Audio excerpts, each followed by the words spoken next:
Bismillahirrahmanirrahim. Assalamu alaikum class. I hope you all are doing well.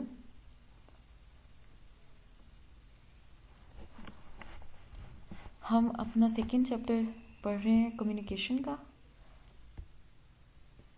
ठीक है जी. Second chapter हमने start किया हुआ है कम्युनिकेशन का और उसके हम टाइप्स पढ़ रहे थे.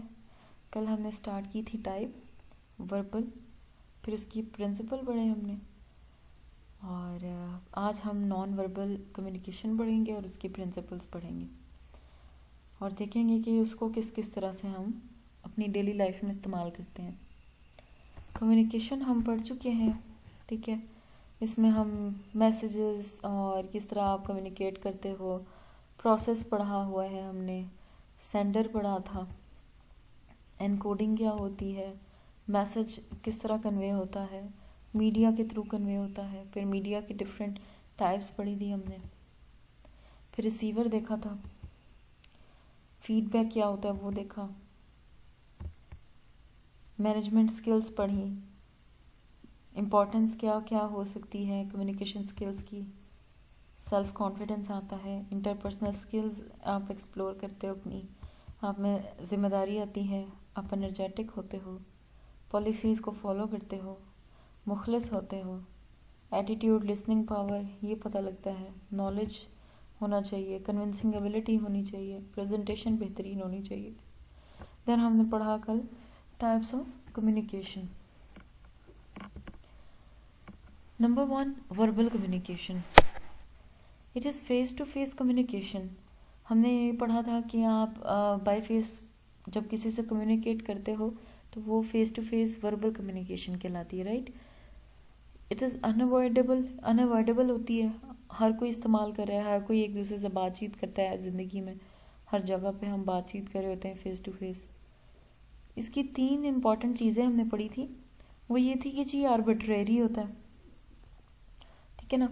आर्बिट्रेरी मीन्स रैंडम थॉट्स आते हैं. ये नहीं कि आप सोच समझ के आप बातचीत कर रहे हो, तो ऐसे भी बात कर सकते हो. एम्बिगुअस, कोई डिसाइडेड नहीं होती बातचीत. फिर एब्स्ट्रैक्ट, कोई भी थॉट्स आपके ख्यालात हैं आप वो भी एक दूसरे से डिस्कस कर सकते हो. राइट. तो ये 3 इंपॉर्टेंट चीज़ें जो वर्बल कम्युनिकेशन से रिलेट करती हैं. देन हमने पढ़े कि प्रिंसिपल्स क्या होते हैं. प्रिंसिपल्स ऑफ वर्बल कम्युनिकेशन क्या होती है. 4 तरह के प्रिंसिपल्स होते हैं जी. उसमें नंबर 1 क्या है कि लैंग्वेज और कल्चर जो हैं वो रिफ्लेक्ट करते हैं एक दूसरे का अक्स होते हैं. Second is the meanings of language are subjective होते हैं. लैंग्वेज के जो जुबान के मतलब होते हैं ना वो पर्सनल होते हैं. हर किसी के अपने अपने होते हैं. कोई क्या परसीव करता है, कोई किस कल्चर से है, तो उसके हर कल्चर के हर इलाके के अपने डिफरेंट मानी होते हैं जुबानों के. फिर कहते हैं language used as rule guided.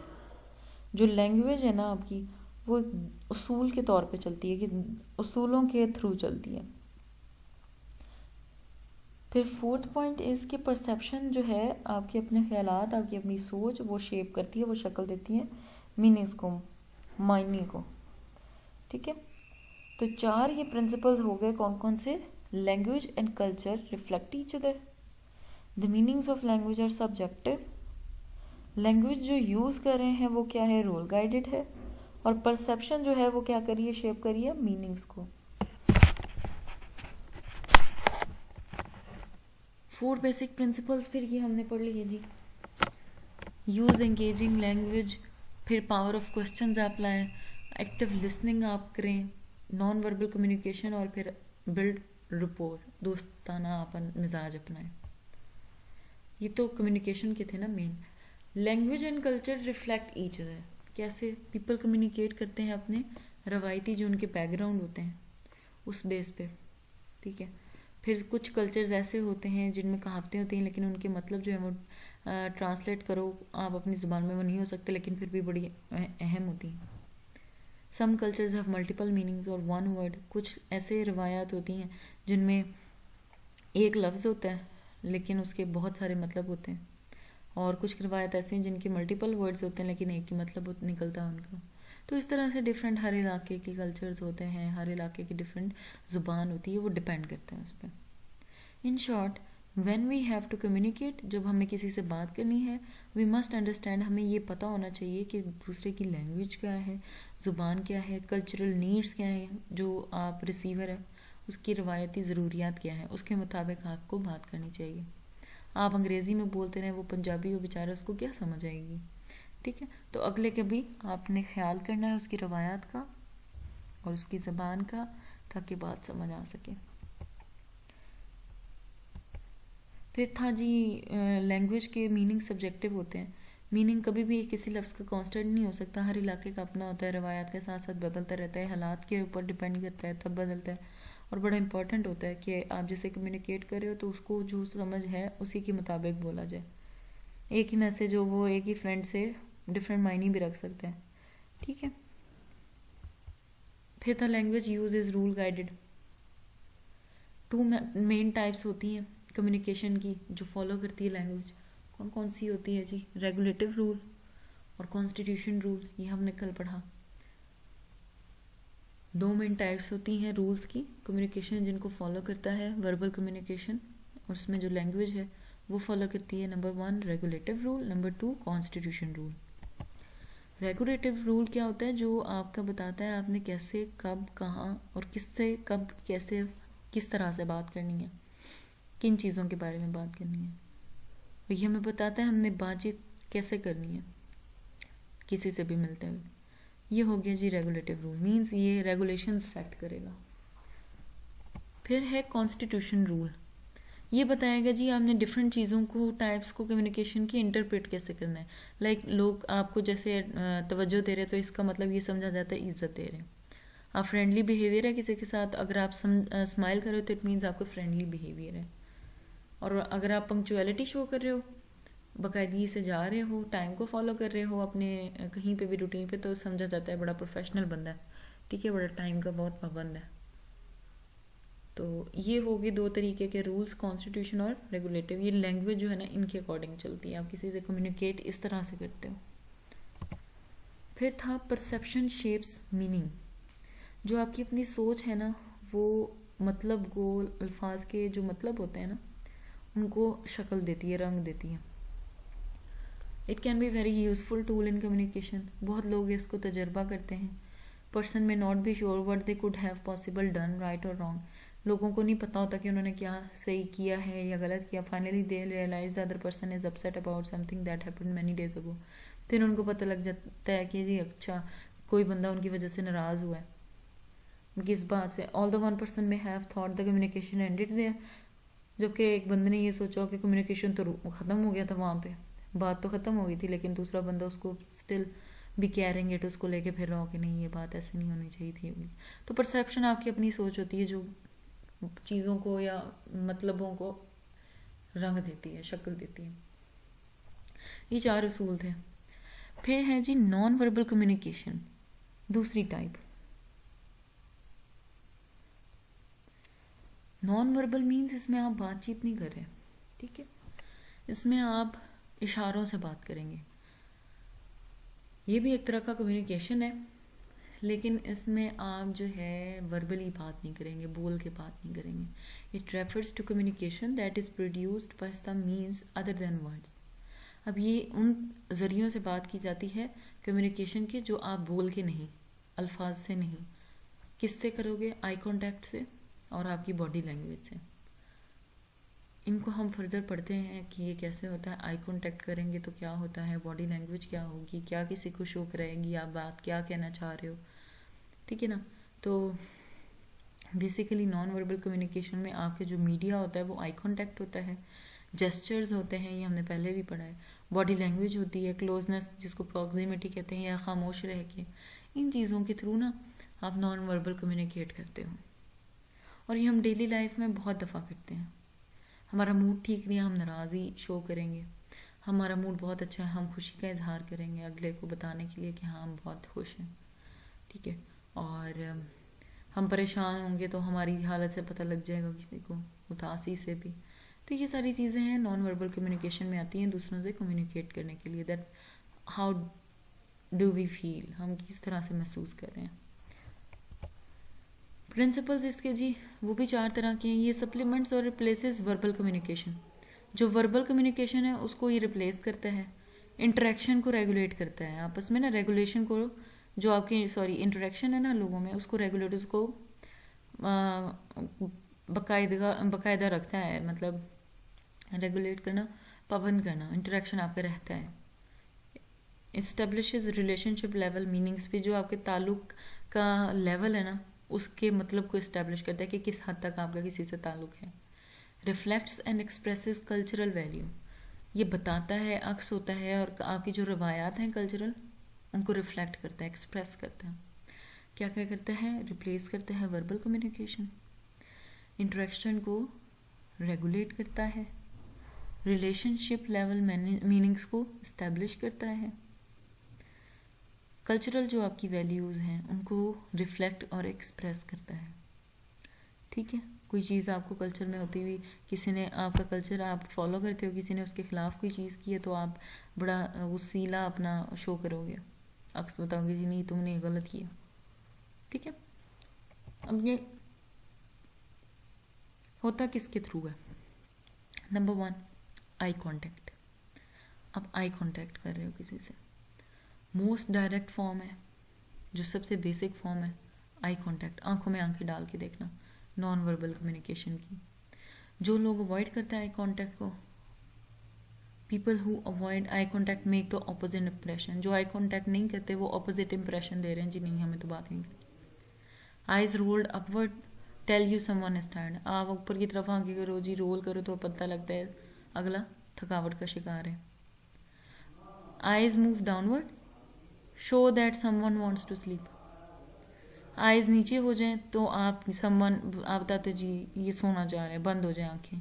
Constantly shifting eyes suggest that nervousness, आप थोड़ी इधर उधर देख रहे हो, आप परेशान हो, ये जाहिर करता है आपकी बेचैनी और परेशानी को, आप नर्वस फील कर रहे हो। ठीक है, तो that is eye contact, most direct form of non verbal communication. ये हम डेली रूटीन में होता है, आप लोगों को सब देखते ही हैं। ठीक है ना, कि आपको आंखों के इशारों से पता लग जाता है कोई क्या चाह रहे हैं। फेशियल एक्सप्रेशंस भी बहुत कुछ बता देते हैं। Every time our facial muscles move naturally, हमारे जो फेशियल जो मसल्स हैं ना फेस के, फेशियल मीन्स चेहरे के मसल्स हैं, वो मूव करते हैं कुदरती तौर पे। कैसे, जब व्हेन हैप्पी वी स्माइल, हम खुश होते हैं मुस्कुरा देते हैं। When disappointed we none we impatient, हम जब परेशान होते हैं तो हम क्या होते हैं, हम बेचैन हो जाते हैं, इरिटेट हो जाते हैं। When we have air lifts, when surprised we lift our eyebrows, जब हम सरप्राइज होते हैं और बहुत ज़्यादा हैरान होते हैं तो हम अपनी ये जो आईब्रोज है ना भवें, इनको ऊपर उठा लेते हैं। जब हम उदास होते हैं हम इनको डाउन कर लेते हैं। व्हेन स्केयर्ड, जब हम घबराए होते हैं, जब हम डरे हुए होते हैं, वी टाइटन अवर चीक्स, हम अपनी चीक्स को ना दांतों को भींच लेते हैं और चीक्स को खींच लेते हैं, टाइट कर लेते हैं। तो ये फेशियल एक्सप्रेशन है, नॉर्मली बदलते रहते हैं हालात के साथ साथ, जो सिचुएशन होती है उसके अकॉर्डिंग हम हमारा फेस जो है वो एक्सप्रेस करते हैं और कम्युनिकेट करता है इस तरह से। अगले को पता लग रहा होता है ये परेशानी में है, डरा हुआ है, घबराया हुआ है, खुश है, रो रहा है, इस तरह से, लाइक दिस। बच्चे को गुस्सा आ रहा है, चीक्स टाइटन कर लिए। एंग्री ओपन, चिल्ला रहा है, हैप्पी स्माइल, हैप्पी ओपन। डरा हुआ है, चीक्स टाइटन, ठीक है ना। डिस्कस्टेड, ये कैसा, ठीक है। न्यूट्रल ओपन किया। सैड है, सैड ओपन। हैरान है, आईब्रोज ऊपर लिफ्ट कर ली। ठीक है, इस तरह से नॉन वर्बल कम्युनिकेशन आप करते हो थ्रू फेशियल एक्सप्रेशंस। नेक्स्ट है जी body gestures. By just watching face, आप किसी के फेस को पहचान के we miss many of body signals, हम बहुत सारे बॉडी के इशारों को मिस कर रहे होते हैं। Like in the anger the finger pointed towards the receiver, आप गुस्से में होते हो, आप अपनी उंगली जो होती है ना दूसरे पे पॉइंट कर रहे होते, नहीं तुमने किया होगा। नील बाइटिंग आप कर रहे होते, नाखून खाना अक्सर लोगों को परेशानी में आदत होती है। लेग टॉपिंग आइडेंटिफाई, मतलब लेग टॉपिंग, टांग का बार बार हिलाना, आप ये भी शनाख्त होती है। मोर रेस्टलेस ऑफ द रिसीवर, कि आप रिसीवर को पता लग रहा होता है ये बड़ा बेचैन है। रेस्टलेस मीन बेचैनी की हालत में होता है ना, नाखून खाना या फिर आपकी टांग हिलाना मुसलसल। ये भी बॉडी जेस्चर्स होते हैं, ये अक्सर हम मिस कर जाते हैं, नॉर्मल लेते हैं इसको, ये नॉन वर्बल कम्युनिकेशन है एक तरह का। And almost everyone feels ill at ease when a stranger shades to close and produces the disturbance. और दूसरा भी बाज़ अपना मतलब अजीब सा फील करेगा जब बहुत कोई क्लोज आके आपके मतलब खड़ा और डिस्टर्बेंस कॉज करे, ठीक है, इस तरह से। तो ये बॉडी जेस्चर्स होते हैं अगले को समझाने के लिए, लाइक दिस। फिर involuntary signals, it happened with our willing, ये हमारी अपनी जो होती है ना मर्जी से होता है। Which showed some physiological response, हमारी जो फंक्शनिंग होती है ना, इनवॉलंटरी जो होता है ना हमारी अपनी विलिंग से नहीं है, विदाउट आवर विलिंगनेस होगा, ठीक है। तो ये हमारी अपनी मर्जी के बगैर होता है। We show some physiological responses, हमारी जो बॉडी की फंक्शनिंग है ना वो ऐसे रिस्पॉन्स देती है। वी एम्बेरस्ड वी ब्लश, हम शर्मिंदा है तो हम ब्लश करना शुरू हो जाएंगे। When we feel sad our eyes moisten, हमें पता नहीं होता ये इनवॉलंटरी हो रहा होता है। जब हम सैड होते हैं आंखों में से आंसू आना शुरू हो जाते हैं, उदासी होती है, परेशानी होती है तो हम रोना शुरू कर देते हैं। Our skin burns place when we receive unexpected bad news, हमारी जो स्किन है वो बर्न्स प्लेस, आपकी जलन होना शुरू हो जाती है, स्किन में आग लगना शुरू हो जाती है, गर्मी हीट निकलती है जब आपको कोई सेक निकलना जिसको कहते हैं ना, आपको कोई बुरी खबर अनएक्सपेक्टेडली आप उम्मीद नहीं कर रहे होते अचानक मिलती है। तो ये आपके इनवॉलंटरी सिग्नल्स होते हैं, लाइक दिस। आप कहीं रो रहे हो तो कहीं हंस रहे हो, कहीं परेशान हो, कहीं कंफ्यूज्ड हो, ठीक है। तो ये सिग्नल्स थे नॉन वर्बल और कम्युनिकेशन के। इसमें हम दोबारा इसको रिवाइज कर लेते हैं, हमने क्या क्या पढ़ा है, ठीक है। It's quite easy chapter, right. हमने ये पढ़ा है जी नॉन वर्बल कम्युनिकेशन में, it refers to communication that is produced by some means other than words like eye contact, body language etcetera. Next है प्रिंसिपल सी, आपके नॉन वर्बल किसको replace करता है, वर्बल कम्युनिकेशन की जगह ले लेता है। इंटरेक्शन आपका रहता है, बाकायदा रहता है, इसमें भी रिलेशनशिप लेवल पता लगता है आपका। आप हंस रहे हो तो किसी से मतलब आप बड़े खुश हो, रो रहे हो तो मीन्स नहीं भाई कोई इसने इसी ने सताया होगा मुझे, ठीक है। तो इस तरह का इस्टेब्लिश रहता है लेवल रिलेशनशिप किसी का भी, और उसके अपने मतलब होते हैं। आप कल्चरल वैल्यू जो है वो एक्सप्रेस करते हो, रिफ्लेक्ट करते हो। तो these are the basic principles of non verbal communication. अब हम इसको करते किन किन जरियों के थ्रू है, वो आई कॉन्टैक्ट है, मोस्ट डायरेक्ट फॉर्म होती है जी। पीपल जो अवॉइड कर रहे होते हैं उनको पता लगता है ये तो आपसे बात नहीं करना चाह रहा, आपको अवॉइड कर रहे हैं। अगर आइज रोल्ड अपवर्ड हैं तो आपको, आप थके हुए हो, आइज आप नीचे की तरफ है तो इट मीन्स आप सोना चाहते हो। अगर कॉन्स्टेंटली इधर इधर उधर इधर शिफ्ट करें तो इट मीन्स आप नर्वस हो। तो इस तरह से ये नॉन वर्बली आप कम्युनिकेट करते हो थ्रू आई कॉन्टैक्ट। नेक्स्ट है फेशियल एक्सप्रेशंस क्या होते हैं। फेशियल एक्सप्रेशन होते हैं, फेशियल जो मसल्स होते हैं वो नेचुरली हर वक्त मूव करते हैं हमारे। किस तरह, हम हंसते हैं तो मीन्स हम खुश हैं, हम परेशान हैं, हम इरिटेटेड है तो मीन वी आर डिसअपॉइंटेड, हम बड़े मायूस हैं। और जब हम हैरान होते हैं तो आईब्रोज ऊपर की तरफ लिफ्ट हो जाती हैं, जब हम उदास होते हैं नीचे की तरफ हो जाती हैं, और जब हम डरे हुए होते हैं तो हमारी इसके चीक्स जो है ना ये हम टाइट कर लेते हैं इसको। ये हमने एक्सप्रेशंस देखे हैं, ये आपको अच्छे से समझ आ जाएगी इनके थ्रू, ठीक है। देन है जी बॉडी जेस्चर्स। बॉडी जेस्चर्स से आप पता लगता है, अक्सर हम जब फेस की तरफ देख रहे होते हैं ना तो हम अक्सर बॉडी के जो लैंग्वेज है, बॉडी जेस्चर्स, बॉडी के इशारे उनको हम इग्नोर कर देते हैं। लाइक आप जब गुस्सा होते हो, लड़ रहे होते हो तो आप उंगली से किसी की तरफ इशारे देते हो धमकाने के लिए किसी को, या फिर उसको पॉइंट आउट करने के लिए दैट की रीज़न तुम हो, एटसेट्रा एटसेट्रा। तो या फिर आप बताते हो जी, नेल बाइटिंग करना शुरू कर देते हो, या फिर अपनी टांग को हिलाना शुरू कर देते हो जब आप बहुत ज़्यादा परेशान होते हो, एंग्जाइटी में होते हो और बेचैन होते हो। रिसीवर को पता लग जाता है आपकी बॉडी लैंग्वेज से, ठीक है। तो अपनी बॉडी लैंग्वेज को ना बड़ा कंट्रोल्ड रखना चाहिए और बड़ा कॉन्फिडेंट रखना चाहिए, बहुत इम्पैक्ट पड़ता है, लोग बहुत जज करते हैं। सो मेक श्योर कि आपकी बॉडी लैंग्वेज बड़ी कंपोज्ड है, ऑर्गेनाइज्ड है। And almost everyone feels ill at ease when a stranger shads too close and produces the disturbance. इस तरह जब कोई stranger आपके करीब आगे खड़ा होगा या आपको मतलब आपको डिस्टर्बेंस ही होगी, इस तरह से बॉडी लैंग्वेज आपकी जो है सब बता देती है, ठीक है। देन है इनवॉलंटरी सिग्नल्स। ये कब होते हैं जी, हमारी विलिंगनेस के बगैर होते हैं, हमारी मर्जी के बगैर। ये फिजियोलॉजिकल आपकी चेंजेस होती हैं। जब एम्बेरस होते हैं, शर्मिंदा होते हैं हम तो ब्लश करते हैं, हमारी ठीक है, शर्माना, ब्लश करना। फील सैड जब, तो फिर आंखों में से आंसू आते हैं। जब खुश होते हो तो आप बड़े खिलखिलाते हो, और जब आपको अनएक्सपेक्टेडली कोई बैड न्यूज़ मिलती है और आप तवक्को नहीं की होती है, लेकिन आपको कोई बुरी खबर मिलती है, तो आपके अंदर से सेक का निकलना, स्किन बर्न होना जाना, इस तरह की चीज़ें होती हैं। ये इनवॉलंटरी सिग्नल्स में आता है। इसी तरह इसके थ्रू भी आप कम्युनिकेट कर रहे होते हो नॉन वर्बली। ठीक है, तो ये सारी चीज़ें हैं जी इसमें, ये आपको नज़र आ जाएगा। हम इस चैप्टर में अब तक कम्युनिकेशन पढ़ चुके हैं, प्रोसेस पढ़ चुके हैं उसका। प्रोसेस में sender, receiver, encoding, message, decoding, feedback, noise, ये सारी चीज़ें हमने पढ़ी हैं। फिर उसके बाद हमने वर्बल कम्युनिकेशन पढ़ा है, उसके प्रिंसिपल्स पढ़े हैं। ठीक है, फिर हमने नॉन वर्बल कम्युनिकेशन की डेफिनेशन देखी और उसके प्रिंसिपल्स देखे, वो भी 4 थे। फिर हमने उसके मीडिया कह सकते हैं इसको, कि आई कांटेक्ट के through, body language, body gestures के थ्रू, और इनवॉलंटरी सिग्नल्स के थ्रू हम क्या बताते हैं किसी को, हम नॉन वर्बली कम्युनिकेट कर रहे होते हैं, right. So that's all for today's lecture. I hope you will enjoy it. ख्याल रखिएगा। अल्लाह हाफिज़।